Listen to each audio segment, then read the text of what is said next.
ओम हरि हरि ओम तत्सत। ओम गुरु परमात्मने नमः। ओम विशुद्धाय नमः। ओम शांति शांति शांति।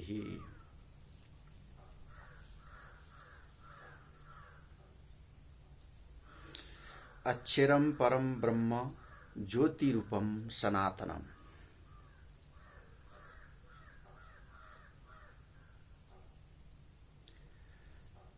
समस्त यो विश्व ब्रह्मांड ज्योतिमय छ। अक्षरम परम ब्रह्म जो कहिल्यै पनि विनाश हुँदैन, जो अविनाशी छ, अजर छ, अमर छ, त्यही नै ब्रह्म हो। जो सर्वव्यापक छ,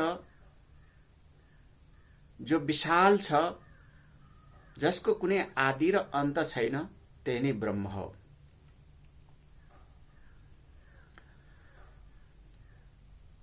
अब आज हामी ओमकारको विषयमा, ओमको महत्व, ओमको महिमा को बारेमा विशेष केही महत्त्वपूर्ण चर्चा गर्नेछौं। ओमकार बिन्दु संयुक्तम नित्यम ध्यायन्ति योगिनः कामदम मोक्षदम चैव ओमकाराय नमो नमः। धर्म अर्थ काम मोक्ष प्रदान गर्ने परब्रह्म परमात्मा ओमकार स्वरूप हुनुहुन्छ, जसलाई योगी जनहरू, ध्यानी जनहरू नाद बिन्दुका साथ नित्य ध्यान गर्दछन्। ओम नै परमात्माको दिव्य र सुन्दर नाम हो। परमात्माको श्रेष्ठ नाम ओम हो र परमात्माको सुन्दर अभिव्यक्ति हो। ओम जति परमात्माको जुन श्रेष्ठ नाम छ, त्यसको तुलनामा अरू नाम गौण नै हुन्छ। त्यसैले ओमको महत्व छ। समस्त वेद आदि पुराण आदि सम्पूर्ण शास्त्रले ओमकै महिमा गान गरिएको छ। त्यसकारण यस ओमको व्यापक अर्थलाई बुझेर सतसत चिन्तन मनन गरेर जसले ओमको उपासना गर्दछ, ओमको ध्यान गर्दछ, उसको जीवन पुराका पुरा उसको जीवनलाई संरक्षण मिल्दछ। साथसाथमा उसले यो ब्रह्माण्डमा भएको सूक्ष्माति सूक्ष्म शक्तिलाई पनि उसले अनुभव गर्दछ र त्यो शक्तिको बोध गर्दछ। त्यसकारण ओमको महिमा व्यापक छ, विशाल छ। हाम्रो हिन्दू सनातन वैदिक धर्ममा सबै शास्त्रहरूले ओमलाई नै प्राथमिकताका साथ मानेको छ। सम्पूर्ण साकार जुन उपासना सँगसँगै जब निराकार उपासनाको कुरा आउँछ, तब ओमलाई नै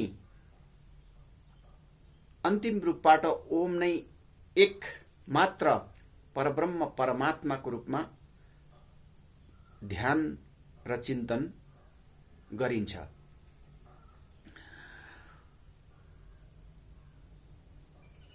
सर्वप्रथम यो संसार विश्व ब्रह्माण्डको सृष्टि हुनुभन्दा अगाडि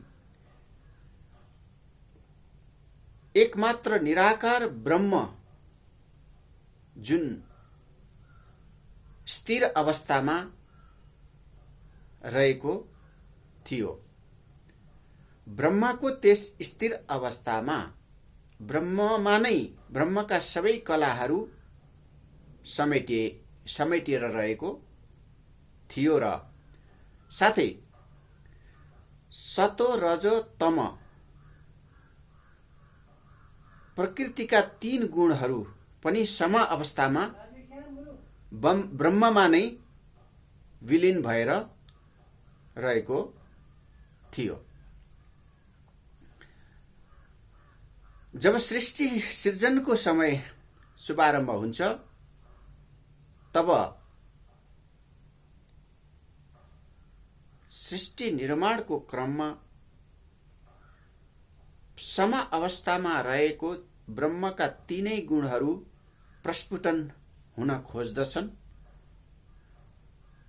अब यहाँ प्रकृति भनेर केलाई भन्ने भन्दाखेरि प्र भनेको प्रकाश स्वरूप ब्रह्म र कृति भनेको कार्य।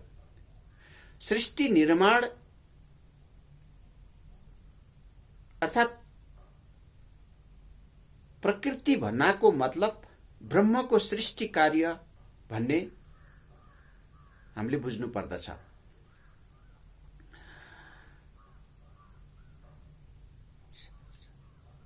सतो रजो तम जुन प्रकृतिका 3 गुणहरू प्रस्फुटनको क्रममा जब सृष्टि निर्माण सुरु हुन्छ त्यस अवस्थामा एक प्रकारको कम्पन सुरु हुन्छ र त्यो कम्पन विशेषलाई नै वेदले ओम भनेर बताएको छ। जहाँ पनि जब पनि कुनै कार्य हुन्छ त्यहाँ कम्पन हुन्छ, जहाँ कम्पन हुन्छ त्यहाँ ध्वनि प्रकट हुन्छ र सृष्टि निर्माण पनि एउटा कार्य हो। त्यही सृष्टि निर्माणको समयमा जुन निक्लिने ध्वनि नै के हो? ओम हो। त्यसैले ओम सृष्टि सँगसँगै सृष्टि निर्माणको क्रममा जुन प्रकारको व्यापक एउटा शब्द प्रकट भएको छ जसलाई शब्द ब्रह्म भनिन्छ त्यसलाई नै ओम भनेर बताएको छ। त्यसकारण नै के हो? ओम नै समस्त जगतको जुन व्यापक शक्ति हो र त्यसले ओम नै ब्रह्म हो, ओम नै ईश्वर हो, ओम नै परमात्मा हो। ओमको अनेकौं नामहरू छन्। त्यसैले हामीले ओमको अर्थ, ओमको महिमालाई जानेर श्रद्धापूर्वक ओमको ध्यान गरेको खण्डमा, ओमको जप गरेको खण्डमा हामीलाई परमात्माको दिव्य ज्ञान प्राप्त हुन्छ अथवा ओमकै जुन ध्यानबाट नै परमात्मासँग जीवात्मा र परमात्माको सजिलै योग हुन्छ। ओमलाई प्रणव पनि भनिएको छ।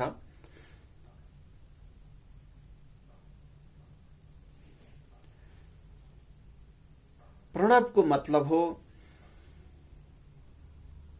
प्र भनेको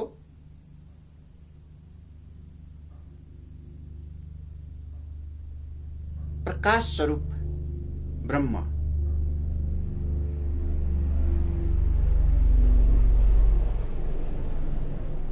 प्रणव मन्त्राणाम प्रणव सेतु भनेर भनिएको छ।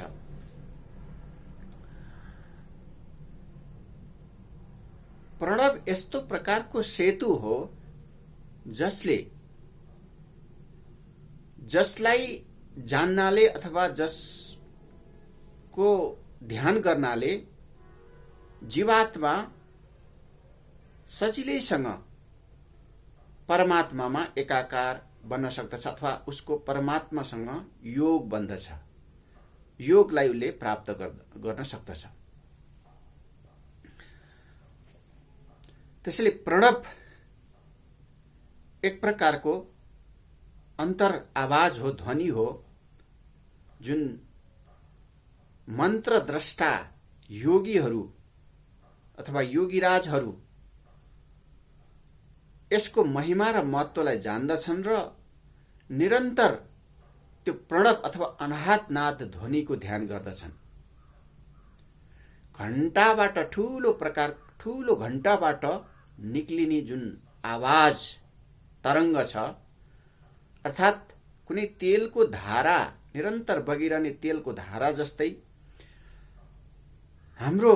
हामी भित्र जुन मूल प्रकृति, मनुष्यको मूल प्रकृतिमा जुन निरन्तर बगिरहने जुन ध्वनि छ, त्यो नै के हो? प्रणव हो, जसलाई अनाहनाद भनेर भनिन्छ। धेरै साधकहरू, सिद्ध योगीहरू, योगीराजहरू त्यही अनाहनादको नित्य ध्यान गरेर त्यसैमा आनन्दित हुन्छन् र जसले गर्दा उनीहरू त्यो परमात्माको दिव्य वाणी पनि निरन्तर सुन्न सक्षम हुन्छन्, जसलाई अब आकाशवाणी, दिव्यवाणी, सिद्धवाणी, अनाहनाद,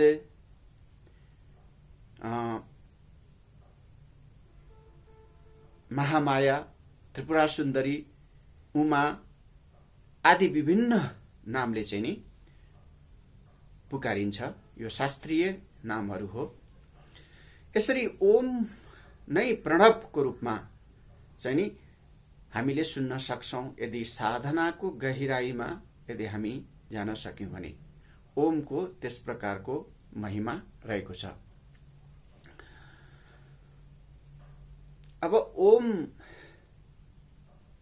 के हो अलिकति जान्नु जरुरी छ। यसको सामान्य परिचय प्राप्त गर्नको लागि हामीले ओमलाई कसरी बुझ्ने?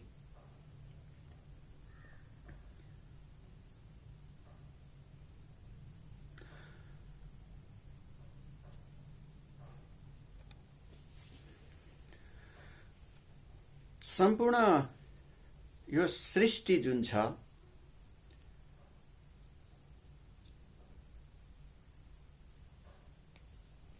ध्वनिबाट नै भएको हुनाले ध्वनिको साथसाथमा निर्माण भएको सृष्टि पनि ध्वनिमूलक नै छ, शब्दमूलकै छ।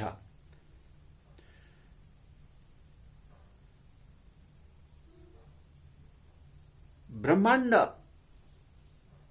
को कण कणमा नै जुन स्पन्दन ऊर्जा नै के हो? ध्वनि हो, ओम हो। ब्रह्म ऊर्जा कसरी अणु रूपमा प्रकट भयो भन्ने कुरामा पनि यसमा ध्वनिले नै कार्य गरिरहेको हुन्छ। ध्वनि अर्थात शब्द, यही सूक्ष्म शब्दबाट आकाश, त्यस्तै स्पर्शबाट वायु, रूपबाट अग्नि, रसबाट जल र गन्धबाट पृथ्वी, यसरी क्रमिक रूपमा सूक्ष्मबाट स्थूल हुँदै सृष्टिको निर्माण भएको कुरा वैदिक शास्त्रले बताएको छ।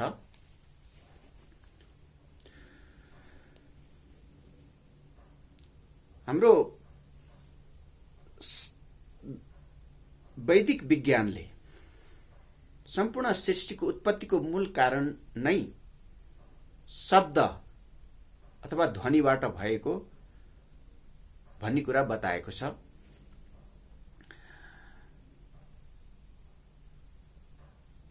हाम्रो शरीरमा भएको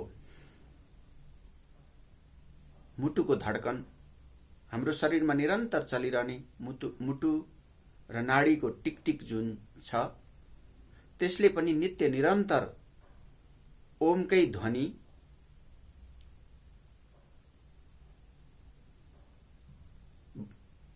बताएको छ। त्यसबाट ओमकै ध्वनि निक्लिरहेको छ।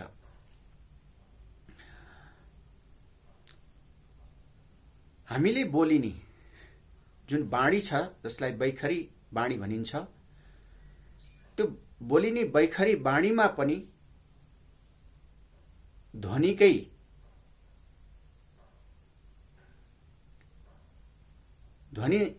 महत्व छ। शब्दद्वारा नै त्यो बैखरी बाणी पनि ध्वनिबाट नै प्रकट भएको छ। त्यसैगरी व्याकरण शास्त्रमा पनि स्वर तथा व्यञ्जन जुन वर्णन छ, वर्णहरू छ, त्यो सबै ध्वनिकै स्वरूप हो अथवा ध्वनिबाट नै त्यो निक्लिएको छ।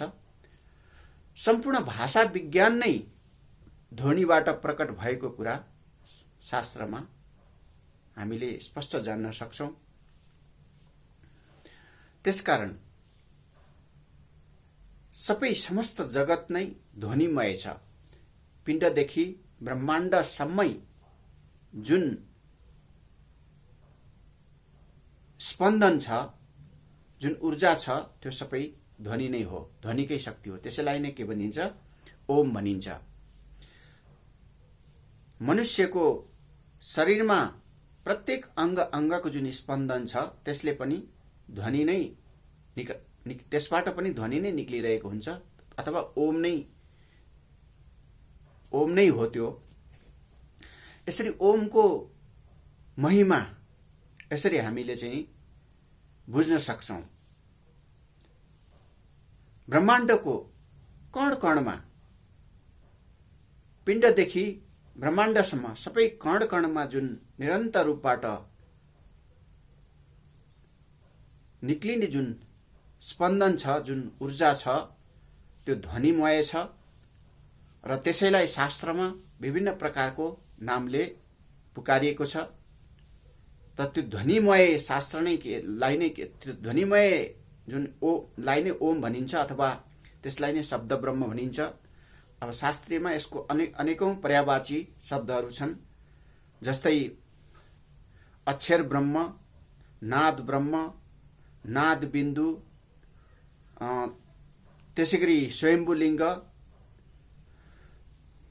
त्यस्तै दिव्यलहरी, उद्गीत आदि विभिन्न नामले जुन पुकारिन्छ, त्यो सबै ओमकै स्वरूप हो, ओमकै पर्यायवाची शब्दहरू हुन्।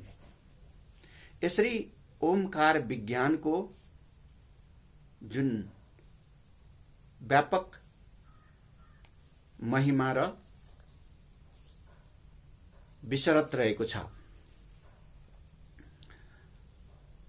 जसले यो ओमकार विज्ञानलाई ठिकसँग बुझ्यो र उसले चाहिँ यसको जप गर्दछ, यसको सतत चिन्तन गर्दछ, उसको जीवन ओमकारमय बन्दछ। अब वैज्ञानिक रूपबाट भन्दा पनि यो जुन ब्रह्म ऊर्जा, जुन निस्पन्दन ऊर्जा जब सृष्टि क्रममा प्रकट हुन खोज्छ, सृष्टि निर्माण हुन्छ, तब त्यही ब्रह्म ऊर्जा, निस्पन्दन ऊर्जा एउटा अणुको रूपमा विकास सृष्टि हुन्छ। यो अणुबाट नै सम्पूर्ण विश्व ब्रह्माण्ड बनेको छ। र एउटा अणु अर्थात् परमाणुमा नै सम्पूर्ण ब्रह्माण्डको कलाहरू विद्यमान रहेको छ। जसरी एउटा सूक्ष्म अणु जुन छ त्यसमा चाहिँ नि सकारात्मक र नकारात्मक दुईवटा शक्ति रहेको छ। सकारात्मक शक्तिलाई प्रोटोन भनिन्छ र नकारात्मक शक्तिलाई इलेक्ट्रोन भनिन्छ। र सर्वप्रथम ब्रह्म ऊर्जा अणु रूपमा प्रकट भए सँगसँगै एउटा सकारात्मक ऊर्जाको विकास भयो र त्यो सकारात्मक ऊर्जा कोसँग भने न्यूट्रोनसँग साथसाथमा रहेर कार्य गर्न थाल्यो र त्यसलाई सन्तुलन कायम राख्नको लागि स्वतःस्फूर्त एउटा नकारात्मक ऊर्जा प्रकट भयो, जसलाई प्रकट भयो र त्यो त्यस न्यूक्लियसको वरिपरि घुम्न थाल्यो। त्यसैलाई के भन्छ? इलेक्ट्रोन अथवा नकारात्मक चार्ज भनेर भनिएको छ, नकारात्मक ऊर्जाको रूपमा लिएको छ। यसरी सकारात्मक र नकारात्मक इलेक्ट्रोन र प्रोटोनलाई सन्तुलन राख्नको लागि न्यूट्रोनको रूपमा जुन स्थिर अथवा तटस्थ ऊर्जा प्रकट भयो त्यसलाई नै शास्त्रीय भाषामा हिरण्यगर्भ भनेर भनिएको छ र वैज्ञानिक भाषामा यसलाई न्यूट्रोन भनिन्छ भने न्यूट्रल इनर्जी, तटस्थ इनर्जी, यसलाई शास्त्रीय भाषामा हिरण्यगर्भ भनिन्छ। र त्यही हिरण्यगर्भ नै परमात्मा हो, ईश्वर हो, मूल प्रकृति हो। त्यसको वरिपरि सकारात्मक ऊर्जा जुन छ त्यो न्यूट्रोनको साथसाथमा रहेर कार्य गर्दछ भने नकारात्मक ऊर्जा इलेक्ट्रोनको रूपमा त्यसको वरिपरि एउटा कक्ष बनाएर घुम्दछ र यसरी सृष्टि निर्माण अथवा सृष्टिको स्पन्दन कार्य निरन्तर गतिशील बन्दछ र यो गतिशील अत्यन्त तेजोमय भएको हुनाले यसले के छ भने सृष्टि निर्माणमा विशाल पिण्ड ब्रह्माण्डको जुन विकास हुनुमा एउटा अणुको नै महत्व रहेको छ।